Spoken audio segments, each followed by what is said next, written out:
Hiro Kanagawa, thank you so much for speaking with the Nerds of Color today. How are you doing? Personally, I'm doing well. Obviously, it's a heartbreaking time for the world with everything that is going on in Ukraine, and so that weighs heavily on me, I must say. Uh, but everything in my personal life is going well, so I can only be thankful, and grateful for that fact. Thanks for having me on your show. I really appreciate the opportunity to reach your audience. No, we appreciate having you on so much, and thank you so much for those words. Yeah, you know, it's just weighing so heavily down on all of us. But honestly, this is why the arts are important. This is why the work you and your fellow artists do is so important. And, going through your work, you have been in so much, like throughout the years. As an actor and a voice actor, you've been in such like revered shows, voice acting like Inuyasha. Like I'm a huge Inuyasha fan, and I Oh, remember great! like Yeah. yeah, and I remember hearing you as like one of the priests in it, and you were also in Fantastic Four as Mr. Fantastic, and so much so back you were in Smallville. You were Principal Quan, and just That's yeah, right. yeah. I think you've just appeared in something like for almost every fandom. So I suppose like just in general, what has it been like acting through all these various roles through the years, and what are some of your favorites? Well, you've mentioned some of my favorites for sure. I have had the good fortune of being a part of so many iconic and large franchises, X Files and now Star Trek and so on. And I guess for much of my life, it was just one step at a time. Um, and then, 30 years later, you wake up and you go, wow, this has been a career. This has been a life. So, certainly looking back, there's a great deal of satisfaction and pride that I derive from the sheer number of credits that I've managed to accumulate. And the one thing I will say I am proud of is that longevity in the industry. Absolutely. And now you're on one of the biggest shows on right now, Star Trek Discovery. I am a huge fan. It's one of my favorites. First, I just like, Excellent. yeah, first I just like to ask you, what was it the experience like of shooting on Star Trek Discovery? It was such a tremendous pleasure because of the people involved. And I don't mean just because they're big names or whatever, but just the warmth and the family atmosphere that was created on set. I think Sonequa has a huge part to do with that. She's just really good about keeping everyone's spirits up because that show, as you might imagine, works very long hours because of the high production values. So the crew is out there working 14, 16, 18-hour days, and if it was a situation where there were personal, you know, people were unhappy or there were personal grumblings or whatever, it would not be a happy situation. But I had such a great time, and yeah, I can't say enough about what a wonderful experience that was. I think that joy really radiates through the performances. You can tell like everyone is having a good time, and that just makes it. Oh, I love Star Trek Discovery so much. Sorry, that Mhm. makes it all the Great. more enjoyable to watch. But on Star Trek generally, like, what was your first exposure to Star Trek, and how do you think it has important messages for us today? Maybe related to what you were talking about at the top of our discussion, and what messages Hmm. does Star Trek Discovery in particular have for us today? Well, for someone of my age, I grew up in a three-channel universe when I was a kid. So coming home from school, your choices were Gilligan's Island and maybe the Merv Griffin show or the Mike Douglas show, and then Star Trek invariably would be on. So anyone my age has seen the episodes of the original Star Trek many times over. And as you can imagine, for someone like me in those days, you know, Mr. Sulu and Mrs. Livingston on the courtship of Eddie's father. They were probably the only, Asian people on television in those days. So that certainly meant a lot to me, and um, and I think it's been mentioned, and it's true that even in those days, Star Trek was really ahead of the curve in terms of representing diversity on camera and social issues. I learned recently that the first interracial kiss on television, on American television, happened on Star Trek.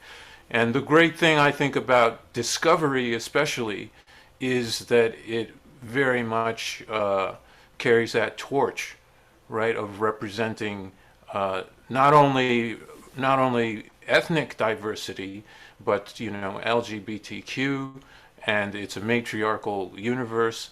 And so, in so many ways, I think Star Trek Discovery really is a worthy heir to the values of the original Star Trek, and all the more reason why it was such an honor and thrill for me to be a part of it. Absolutely. So it seems like with your character, Dr. Hirai, he's a very academic person who's incredibly fascinated by the species 10C. In spite of everything they've done with the DMA, it's still like it's fascinating what they're able to discover. At first, it seems like he doesn't seem to be able to quite grasp his colleagues' anxieties about the situation. He sort of needs a nudge from the president to fully grasp that. So, what was it like playing this character who's just like, again, so fascinated by what he's seeing before him? Well, he's, as you mentioned, he's definitely socially awkward. He doesn't have good bedside manners, as is often said of doctors. But that's for an actor. There's nothing, that kind of dimension. The fact that the character is flawed as a human being, that's always, a gift to an actor to be able to have something like that to play. And it was my relationship with with President Rilak, especially. I think it was through that relationship that I was really able to understand the matriarchy of the Discovery universe, and really understand how, in the end, Dr. Hirai simply wants to be appreciated, and he wants to help. Although he is one of these kind of, blinders on, single-minded intellectuals, academics, right? Who doesn't have time for the social niceties or whatever. Um, but ultimately, I think, and especially in the episode that's going to drop tonight, I think, we're going to see a different side of him, the side of him that is the reason why he was part of this mission to begin with. Yeah, for sure. So I actually kind of want to backtrack a bit because again, about this specific situation they're dealing with in Discovery with the 10C, I'm curious if you feel you've drawn any lessons or perspectives about what the Federation is going through and how we can apply that to our geopolitical climate today. Right. So, as some commentators have mentioned, the 10C are the first life form, I believe, in the history of the Star Trek franchise from beyond the galactic barrier. And a couple of episodes ago, when my character was introduced, we did have a discussion of how um, all of the universal translators and so on that we have on Star Trek in order to communicate with alien species, there's a confirmation bias there, right? There's an anthropomorphic confirmation bias. Uh, the alien species typically on Star Trek tend to be species that look and behave like human beings. They tend to be bipedal, right? And and in that way, we can relate to them as creatures much like us who have um, intellect, language, and behaviors much like ours. Um, but now we're encountering something completely different. Uh, a life form that, we may not even recognize it as a life form in certain contexts. We don't know how they speak or if they speak. We don't know what their bodies are like. And so there's going to be a huge gap in terms of our ability to relate or understand or communicate with them. And that does have massive, massive implications for our world, even today, because even though our globe is finite and we have explored all of it and we know all of the human beings and the cultures that live on this planet, just looking at the divisiveness in the world today, I think we can all understand that there are huge gaps in our understanding of other peoples and other cultures, um, it's a sad reality, unfortunately. Um, but that's the great thing about science fiction, right? Is that it allows us to talk about these issues in a way that is perhaps not preaching and not threatening, insofar as it's set in a fantasy universe. Yeah, it's about uniting all of us in spite of any difference we might have, and that's like one of the most inspiring things. So I want to, my last question, it's like really much broader. I want to ask you about Asian representation in film and TV. We're starting to get a lot more prominent Asian representation, but there's still obviously a long way to go, as well as to dismantle systemic Orientalism in our media sphere. Mhm. So how hopeful do you feel about the future of Asian representation, and what advice would you give to up and coming Asian artists? Well, I'll start with the last question first. My advice to the younger generations of Asian artists is there should not be any limits to how far you can go, and you should not place any limits on yourself. When I was starting out in what was probably a much harsher environment, there were no guarantees that I would be able to, make a viable living. Certainly, my parents didn't think I could do it. None of my friends thought I could do it, and yet here I am, 30 years later. So really, if you believe in yourself, if you love what you're doing, no one can tell you don't do it. I mean, that's just go for it, especially because things are opening up now. Um, and especially in probably the last 4 or 5 years, there have just been huge leaps and bounds in terms of the what's available and the possibilities for not only Asian actors but actors of all ethnicities.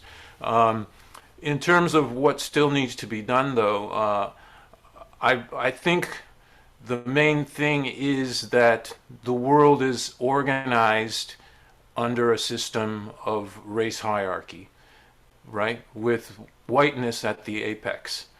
And so until that is dismantled, there are always going to be people who are less privileged.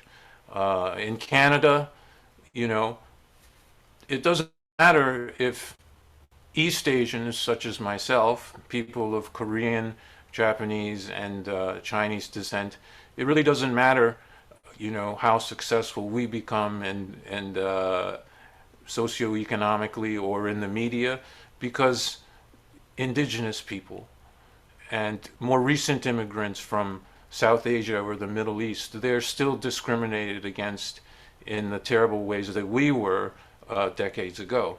So until this system of race hierarchy is dismantled, right, there are always going to be people who are less privileged. And, uh, and hopefully the fact that people like me are, starting to make strides, right? That can be societally kind of a foot in the door, a wedge in the door to open the floodgates so that everyone can access the media and enjoy success, right? As we all would want to do in an equitable society. Cannot co-sign that more. Hiro Kanagawa, thank you so much for speaking with the Nerds of Color today, and have a great rest of your day. And No, everyone needs to check out Discovery and your episodes. You're so good, and Discovery is so thanks so good. much. Thank Thanks you for so the much. opportunity. I enjoyed it. Absolutely. Take care. Bye. All right, goodbye. In the lectures, fanboys, professional artists, and professors. Maybe a nerd who's just like you, talking about the things that you like too. So I invite you to the NOC in full color.